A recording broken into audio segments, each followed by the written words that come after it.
पहिला सोमारी हनन दो मारी हनन दो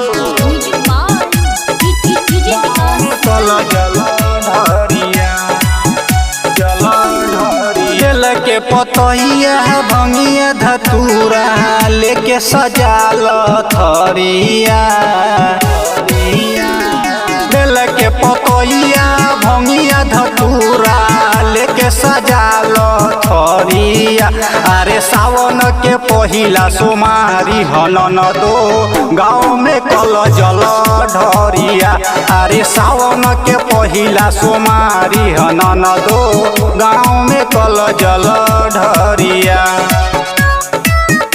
अरे सावन के पहिला सोमारी हनन दो मारी हनन दो गाँव में कल जल ढरिया। सहर्ष रिकॉर्डिंग स्टूडियो भूतही चौक सीतामढ़ी। अरे सावन के पहिला सोमारी हनन दो गाँव में कल जल ढरिया। तन मन धन से चढ़ाला जाके जलावा भोला बाबा दी है सुनर दुल्हावा भोला दी है सुनर दुल्हावा। तन मन धन से चढ़ाला जाके जलावा भोला बाबा दी है सुनर दुल्हावा कहल कहला का बात मन हाला कहा बाबा फेरी है नजरिया। कहल कहला कहा बात मन हाला कहा बाबा फेरी है नजरिया। अरे सावन के पहिला सोमारी हनन दो गाँव में कल जल ढरिया। अरे सावन के पहिला सोमारी हनन दो गाँव में कल जल ढरिया।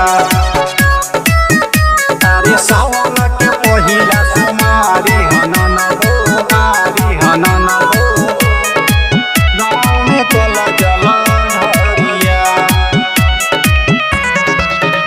अरे सावन के पहिला सोमारी हनन दो गाँव में कल जल ढरिया।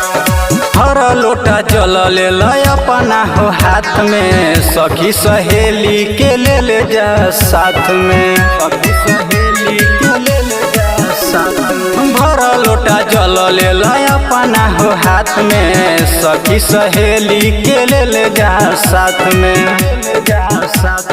मुना मद होशी राम गुलाम सिंह चल गईले बाबा के दुआरिया।